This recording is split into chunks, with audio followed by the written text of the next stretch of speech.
Okay, I've been thinking about this a lot, and I have a little bit of an update about the space groceries. For those of you who don't know, this is like an even weirder story than Pizzagate. But basically, well, okay, these Saudis. I was having a conversation with this Saudi guy, and well, anyway, so I wrote this story, or maybe this story wrote me. I came up with it somehow. Who knows? This story happened in my brain, and I started writing it down, and well, so somebody was translating it to the Somalis. It's like there's a language, I call it Somali Arabic, spoken through the north of Somalia. It's not really Arabic, it's called something else, I don't remember. Anyway, so the Saudis paid for that to be translated and delivered it to it started out as the Barakuman epic, but it was renamed the Space Groceries because it's basically like a, what do you call it? It's a parody of the Quran, but more than that, it's a parody of like every holy book in existence. That draws on Aboriginal knowledge. And, well, okay, for example, it's like, and I'm trying to really point out the things that others don't. Now, somebody's like, why Quran? Why does that? And that's because it's advanced. It points out something that the other three books don't. And that's that there is a harsh divide between slave and master. There is a harsh divide between a modern intellect and a primitive intellect.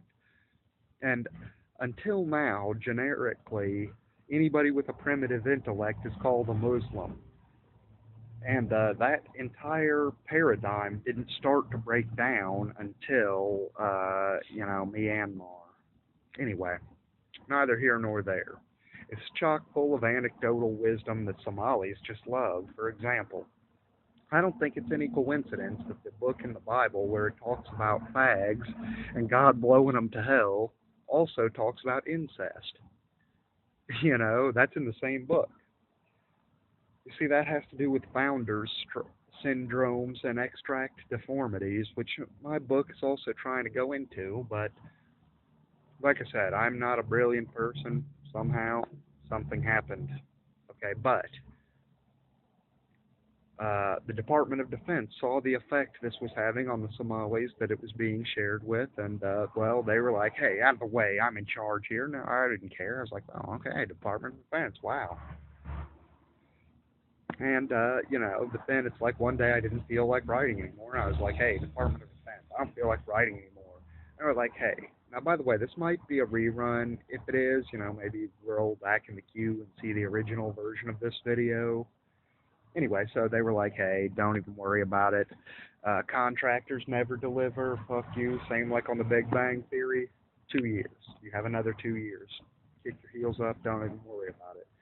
In the meantime, we are going to go and hire some literacy majors at the university and let them take over where you left off. Now, the Somalis shot the messenger. They could tell the difference. They were fucking furious. That was a problem. And nobody knows how. It's like, how did you tell the difference? It's like, no, these guys are brilliant. They analyzed my work and did it right perfectly. No one knows. It's a mystery.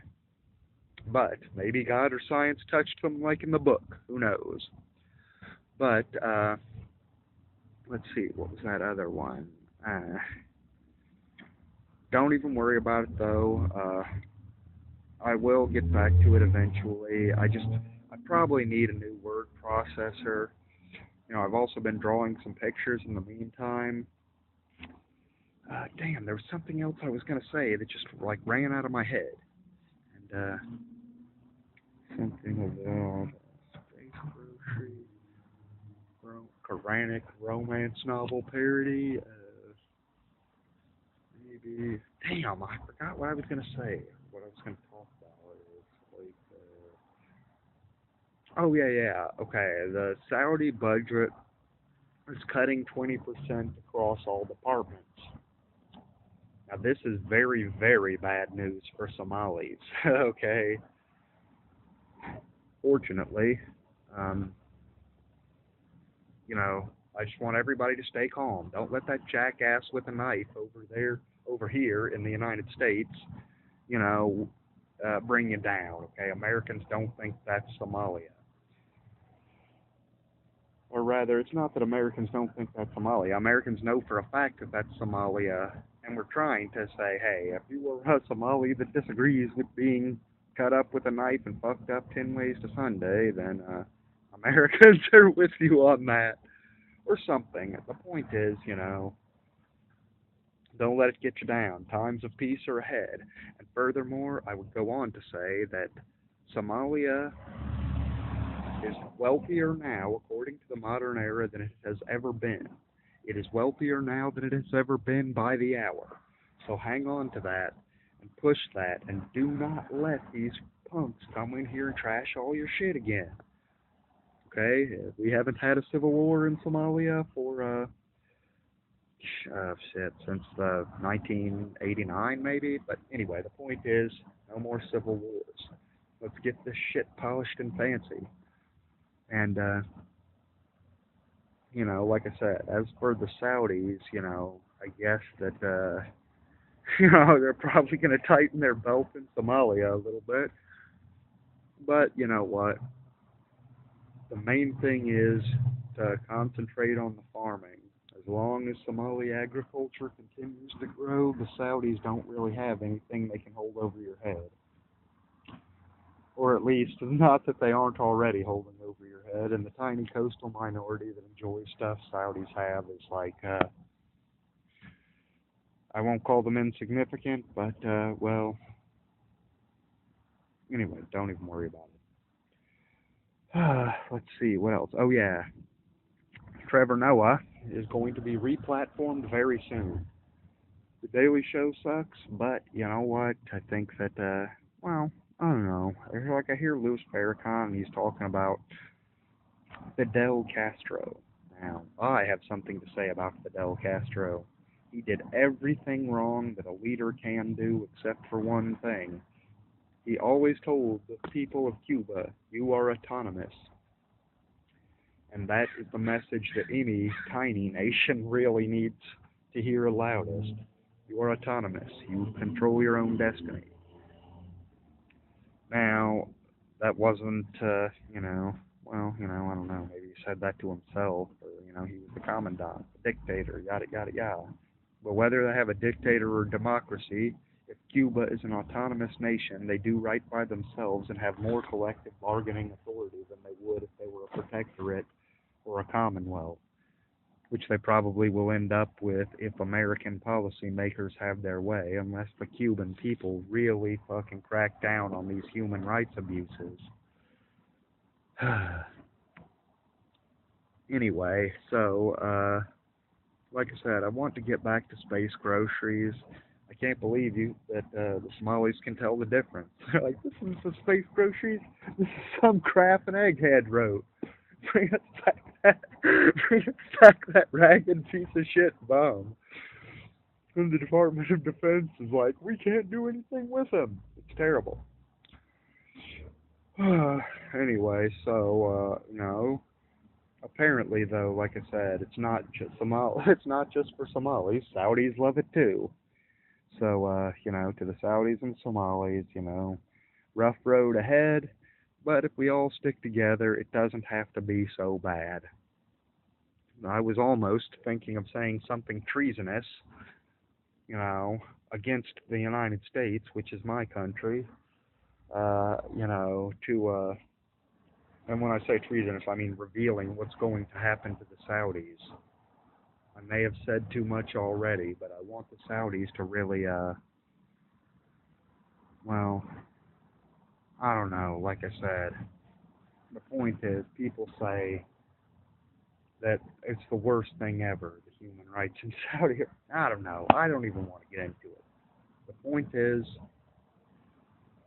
that we all have a fucking opportunity here to go right and not left, to surprise everybody by not falling into the trap that was set for us.